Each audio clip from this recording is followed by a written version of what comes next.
Okay, sa mga Cancer ito guys. Cancer. Pag-ibig ng mga Cancer. Kung kayo ay Cancer, ito sa inyo. Kung kayo ay umiibig o iibig pa lang, ito ang message for you. Cancer. I need message for you. Ngayong March 17, 2025. March 17, 2025 sa mga Cancer, I need message for you. Okay, Cancer. Tingnan natin ang inyong message. True love.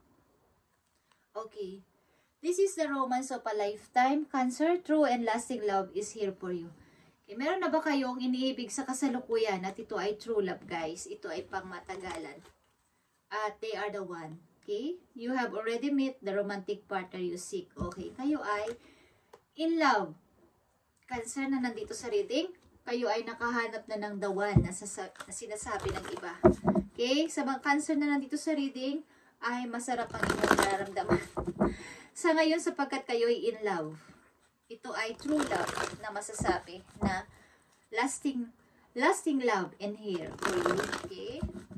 Ito ay napakaganda at kayo ay in love. Okay, sa mga Cancer, kayo ay masaya siguro at nahanap nyo na ang the one sa inyong buhay. Okay? Na pinapangarap ng iba. Cancer. Yeah. True love is true love. Wow. Nakakamangha naman kayo. True love is true love talaga. This is the romance of a lifetime.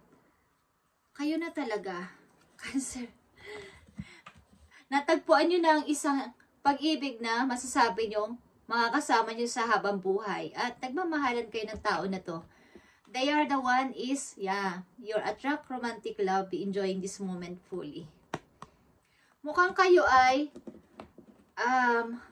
matagal ng single at maaaring dahil sa inyong pagmamanifest ng pag-ibig at ka-attract sa ibang tao, is talaga namang nahanap nyo ang pag-ibig na to. O napansin kayo ng person na to dahil sa inyong kagandahan. Okay, Cancer? Mukhang kayo ay mahilig din sa mga rose, sa mga red or pink rose, sa mga Cancer. Mukhang na kilala nyo na ang taong makakasama nyo habang buhay. Tingnan pa natin ang message dito, Cancer, para sa iyong pag-ibig. March 7, 2025, sa mga Cancer na umiibig, paalala man to. Message for you. Okay? Para sa mga Cancer, true love is past lives. Okay? You have known this person before. It is a soulmate from past lifetime. Dahil kayo ay soulmate, kayo ay nagkakilala na in your past life. Kumbaga, maaring ito ay kababata mo, nakilala mo, at parang childhood sweetheart ang tao na to. O nagkita na kayo dati. Magkakilala na kayo ng tao na to. Na yung nasasabing true love ngayon. At nagkita kayong muli. At maaari din ito ay galing sa nakaraan mong buhay. Okay, na nagbalik ang person na to para ikaw ay hanapin galing sa iyong past life. Okay, kung naniniwala kayo doon, Cancer. At andito ang balance para sa inyong relasyon. Kung kayo ay in love na, Cancer, is bigyan ninyo to ng balance. Okay, ang inyong physical, emotional, spiritual, para ang inyong relation ng tao na to ay maging okay pa. Dahil kayo ay tinadhanang magkita, okay, ng tao na to. Baga, kayo na talaga. Kung kayo ay nagkita ulit, galing sa nakaraan, is kayo ay itinakda na maging kayo habang buhay. Baga, dati kayong nagkarelasyon, ba't nagkita ulit kayo? Sa hindi inaasang pagkakataon. Dati nyo siyang kakilala o kababata. Okay. Or ito ay tao, kilala na ng inyong puso. Dahil ito ay nakilala nyo na sa inyong past life. Okay. Cancer, para sa iyo sarili ito, ang message sa to. Thank you. Yeah, nakikita nyo ang mirror. Treat your body like the palace it is. Kayo ay mahilig sumayaw, maybe? Mahilig kayo umindak sa kapag nakakakita kayo o nakakarinig kayo ng mga tugtog, agad-agad kayong napapasayaw at mahilig kayo sumayaw sa harapan ng salamin, guys. At kumbaga magtingin-tingin sa mirror. Ang mga Cancer na nandito sa reading ay masayang masaya at talagang maalaga sa katawan. Binibigyan nyo ng atensyon ng inyong physical. At lagi kayo nakaayos. Mahaba din ang ilan ng buhok sa inyo at laging maayos ang pananamit at sexy. Okay, mahilig kayo magdamit ng mga yung sumusunod kayo sa uso. Okay, Cancer?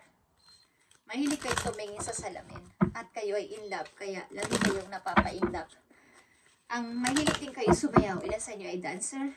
Okay.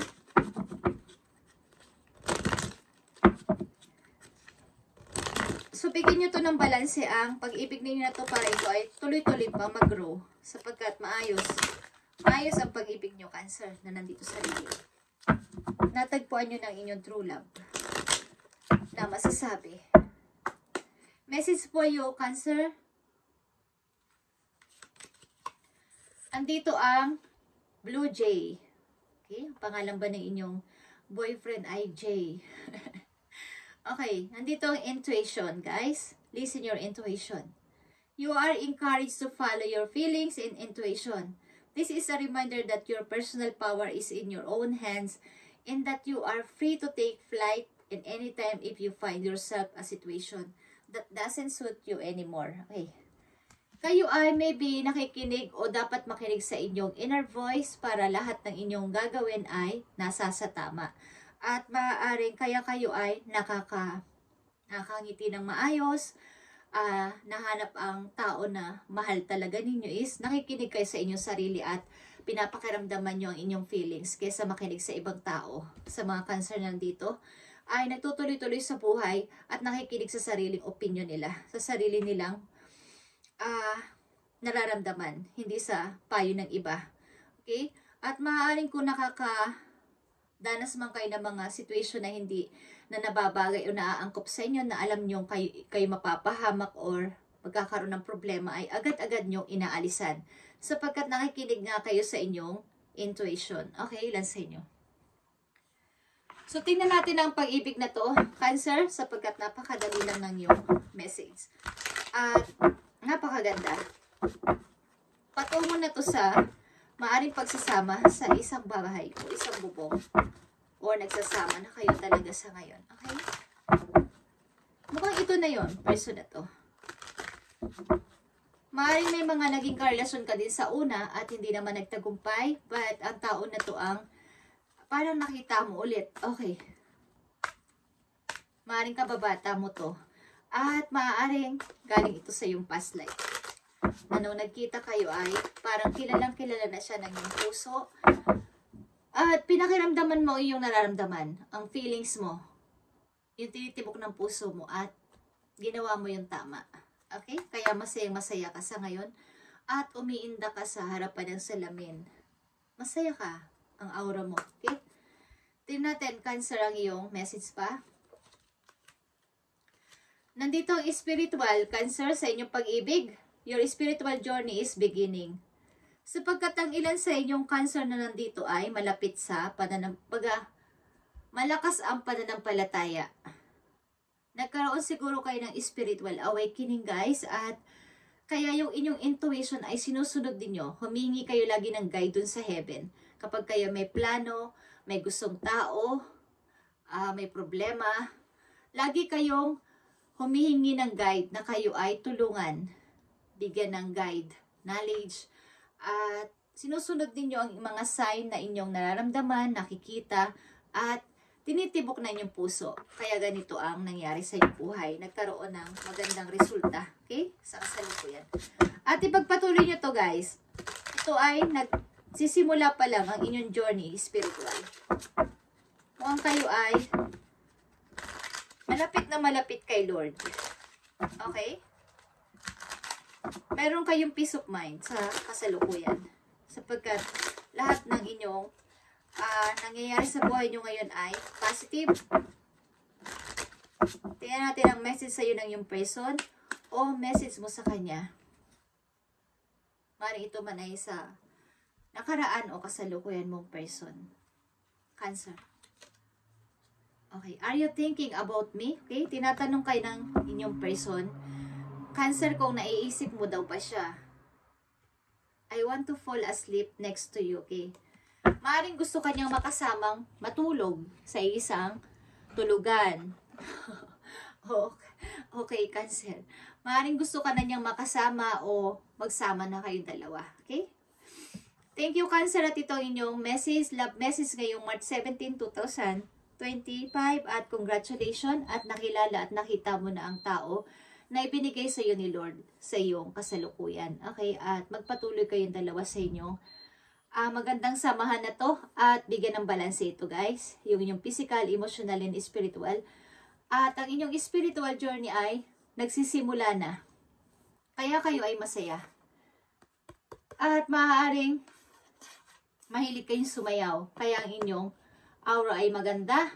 Lagi kayong positive sa lahat ng bagay sapagkat ang stress ninyo ay dinadaan nyo sa pagsayaw. Okay? Thank you, Cancer, and God bless sa inyong lahat.